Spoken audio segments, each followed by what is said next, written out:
जय श्री कृष्णा, जय गुरुदेव। कक्षा 10 के सभी विद्यार्थियों का स्वागत और अभिनंदन है। और हम पढ़ रहे थे भारत में कृषि और फसलें। तो हमने बताया आप लोगों को भारत में 3 प्रकार की फसलें होती है और 3 ऋतुओं में होती है। रबी की फसल, खरीफ की फसल और जायद की फसल। खरीफ की फसल जो होती है वो वर्षाकालीन फसल होती है, रबी की फसल शीतकालीन फसल होती है और जायद की फसल जो होती है वो ग्रीष्मकालीन फसल होती है। तो आज हम भारत की प्रमुख फसलों के बारे में पढ़ेंगे और सबसे पहले बात करेंगे चावल की कृषि। चावल, भारत के अंदर चावल कब बोया जाता है, कब काटा जाता है, किन किन राज्यों में बोया जाता है, ये सभी। तो सबसे पहले बात करते हैं कि चावल खरीफ या उष्णकटिबंधीय फसल के अंतर्गत आती है। पहली विशेषता, चावल की खेती खरीफ की फसल के अंतर्गत आती है और यह उष्णकटिबंधीय फसल के नाम से जाना जाता है। उष्णकटिबंधीय फसल।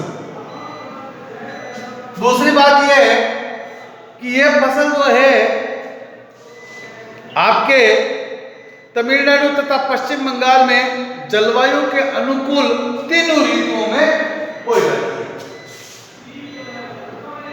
पश्चिम बंगाल और असम के अंदर, पश्चिम बंगाल और तमिलनाडु में, पश्चिम बंगाल और तमिलनाडु के अंदर यह फसल तीनों ऋतुओं में बोई जाती है।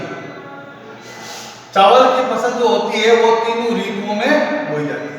पहली बात, चावल एक प्रकार की खरीफ फसल है। दूसरी बात, उष्णकटिबंधीय फसल है।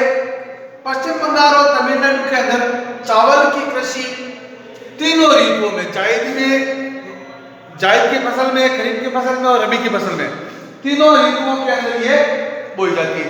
शीतकालीन, वर्षाकालीन और ग्रीष्मकालीन, तीनों ऋतु में। इसके बाद में हम बात करते हैं कि चावल की खेती करने के लिए चिकनी मिट्टी होनी चाहिए। कैसी मिट्टी होनी चाहिए? चिकनी। 25 डिग्री सेल्सियस से 25 डिग्री सेल्सियस तापमान होना चाहिए और 100 सेंटीमीटर की बारिश होनी चाहिए। देखिए, चावल की खेती करने के लिए पहली बात चिकनी मिट्टी की जरूरत पड़ती है। 25 सेंटीग्रेड तापमान होना चाहिए और 100 सेंटीमीटर बरसात होनी चाहिए। इसके बाद में हम बात करते हैं कि भारत के अंदर चावल की कृषि बिहार, बंगाल, असम, उड़ीसा, बिहार, बंगाल, असम, उड़ीसा, झारखंड, छत्तीसगढ़, तमिलनाडु, आंध्र प्रदेश, छत्तीसगढ़, तमिलनाडु और आंध्र प्रदेश आदि राज्यों के अंदर चावल की खेती की जाती है। बिहार, बंगाल, असम, उड़ीसा, झारखंड, छत्तीसगढ़, तमिलनाडु और आंध्र प्रदेश, इन राज्यों के अंदर चावल की खेती की जाती है।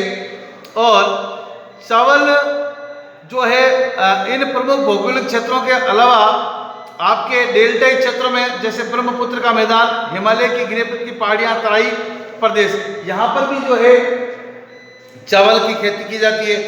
और प्रमुख रूप से चावल की किस्में कौन कौन सी होती है, जिसकी बात करते हैं। सबसे पहले आपके जमुना, करुणा, जया। जमुना, करुणा, जया,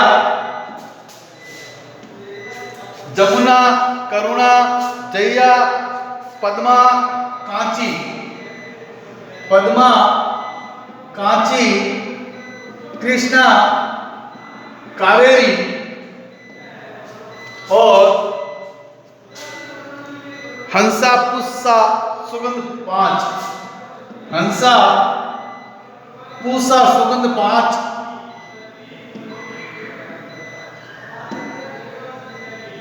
साथ ही बाला, ओस, अमन, बोरो,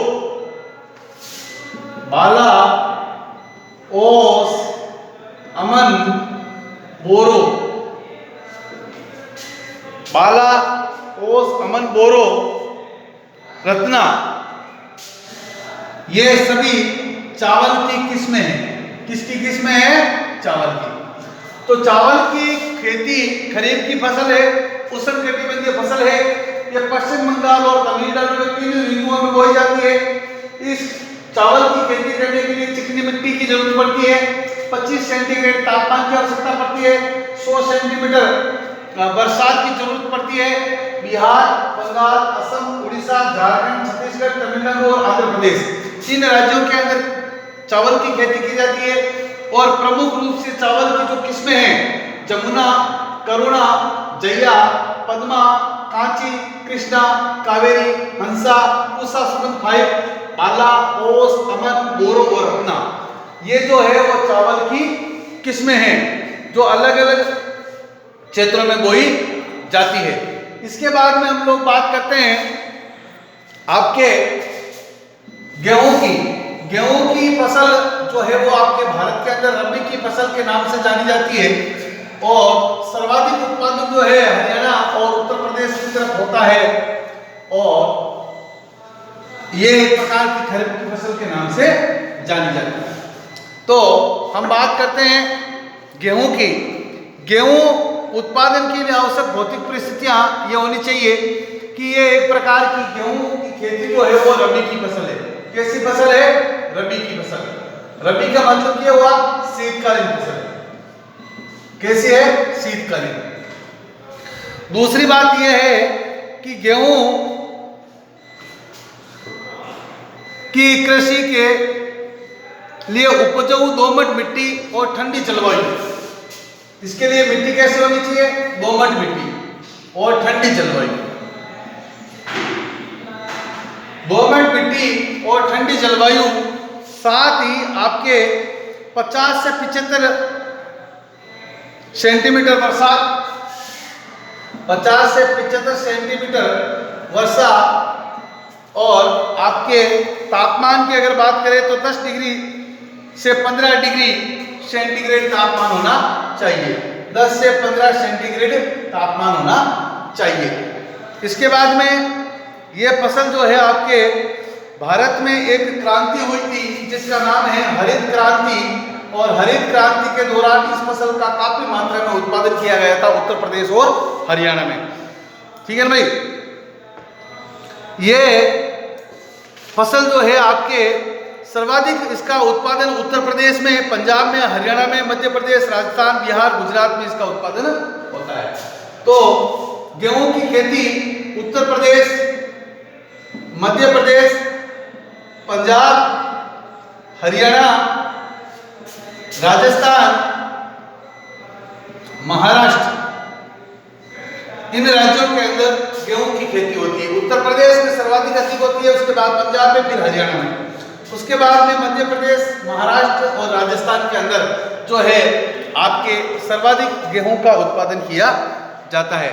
और गेहूं की प्रमुख किस्मों की बात करें तो इसके अंदर किस्में जो है कुछ इस प्रकार के, जैसे कल्याण सोना गेहूं की फसल है। सोनालिका, साथ ही आपके राज 3077 जिसको कहते हैं 3077, अर्जुन कनक, इस प्रकार की ये गेहूं की किस्में हैं जो आपके भारत के अंदर इनका उत्पादन होता है। गेहूं की फसल एक प्रकार की रबी की फसल है, शीतकालीन फसल है। इसके लिए दोमट मिट्टी की आवश्यकता पड़ती है, ठंडी जलवायु की जरूरत होती है। 50 से 75 सेंटीमीटर बरसात होनी चाहिए, 10 से 15 सेंटीमीटर जो सेंटीग्रेड तापमान होना चाहिए। और भारत के अंदर जो हरित क्रांति हुई थी इसके अंदर गेहूं का काफी मात्रा में भारत में उत्पादन हुआ था। और भारत में उत्तर प्रदेश, मध्य प्रदेश, पंजाब, हरियाणा, राजस्थान, महाराष्ट्र आदि राज्यों के अंदर गेहूं का उत्पादन होता है। और भारत के अंदर बोई जाने वाली गेहूं की प्रमुख किस्में हैं कल्याण सोना, सोनालिका, राजस्थान आपके 3077, अर्जुन और कनक। ये इस प्रकार की गेहूं की प्रमुख फसलें हैं। अब इसके बाद में हम लोग बात करते हैं आपके जवार की। तो क्षेत्रफल और उत्पादन की दृष्टि से जवार देश की तीसरी महत्वपूर्ण फसल मानी जाती है। देखो पहली है आपके सामने चावल, दूसरी है आपके सामने गेहूं और तीसरी फसल जो है वो आपके जवार है। आपसे पूछा जा सकता है कि भारत की पहली प्रमुख फसल कौन सी है? चावल, दूसरी फसल गेहूं और तीसरी फसल जवार। तो जवार की अगर बात करें तो जवार जो है आपके कर्नाटक, मध्य प्रदेश, तमिलनाडु, आंध्र प्रदेश, कर्नाटक, तमिलनाडु, आंध्र प्रदेश, कर्नाटक, तमिलनाडु, आंध्र प्रदेश के साथ में मध्य प्रदेश, एमपी, मध्य प्रदेश में भी इसका आपके जवार का उत्पादन होता है। और साथ ही जवार जो है आपके सर्वाधिक किस्म पोषक तत्वों में बढ़ोतरी के लिए जवार जो है प्रमुख फसल है। और परभानी शक्ति नामक देश का पहला जैव समर्थित जवार बनाया गया है। एक जैव समर्थित हाइब्रिड जवार जो बनाया गया है, हाइब्रिड जवार जो बनाया गया है भारत का पहला, इस जवार का नाम है आपके परभानी शक्ति, परभानी शक्ति, परभानी शक्ति, परभानी शक्ति जवार जो है भारत का पहला बनाया हुआ हाइब्रिड जवार है जो समर्थित किस्म मानी जाती है। इसके बाद में अगली बात करते हैं हम लोग रागी की। रागी भी एक प्रकार की फसल भारत की है और रागी सामान्यतः शुष्क क्षेत्र की फसल है। इसका उत्पादन प्रमुखतः दोमट और काली मिट्टी में होता है। रागी का उत्पादन दोमट मिट्टी और काली मिट्टी में होता है। इसके बाद में आपके इसमें कैल्शियम आयरन की भरपूर मात्रा पाई जाती है। कैल्शियम और आयरन, कैल्शियम और आयरन की भरपूर मात्रा जो है आपके रागी नामक आपके इस फसल के अंदर पाई जाती है। बात करते हैं जवार की। तो जवार भारत की तीसरी प्रमुख फसल है जो कर्नाटक, तमिलनाडु, आंध्र प्रदेश और मध्य प्रदेश में पाई जाती है। और जवार का जो हाइब्रिड बीज भारत में बना है उसका नाम है परभानी शक्ति। इसके बाद में हमने रागी की बात की। तो रागी एक प्रकार की खाद्यान्न फसल है। दोमट और काली मिट्टी में इसका उत्पादन होता है और इस रागी के अंदर कैल्शियम तथा आयरन की मात्रा पर्याप्त मात्रा में पाई जाती है। इसी के साथ हम आज अपनी इस क्लास को समाप्त करते हैं। तब तक के लिए धन्यवाद। जय श्री कृष्णा, जय गुरुदेव।